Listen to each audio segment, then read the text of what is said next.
এই দেখো গাইস, এই হচ্ছে আমাদের কাজের মেয়ে, ব্যাগ ওই চাগিয়ে নিয়েছে। এখন যাচ্ছি আমরা মেট্রোতে, হাওড়া ময়দান থেকে মেট্রো ধরে। আমার দিদিটাকে বোকা বানিয়ে নিয়েছিলাম যে ওখানে মাছ ফাছ দেখতে পাবি, গঙ্গার তলাতে যাচ্ছে। ও সেটা ভেবে আনন্দ করে গেছিলো, কিন্তু দেখলো যে হলো না।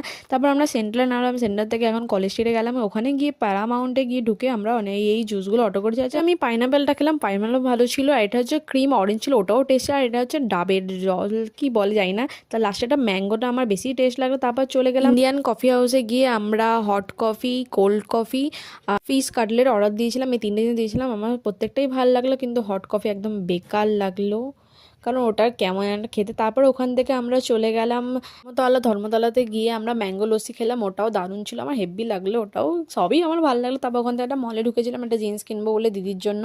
তো ওখানে তো দিদির পছন্দ হলো না। তারপরে বোনের জন্য দিদি তো কিনে নিল স্যান্টা গিফট। ওই স্যান্টা হয়ে গেছে, কারণ বোনকে বলেছিল স্যান্টা গিফট দেবে তার জন্য। তারপর ওখান থেকে গিফট কিনে নিয়ে আমরা এখন বাড়ি আসছি। এখন ভিডিওটা এখানেই স্টপ করলাম। আবার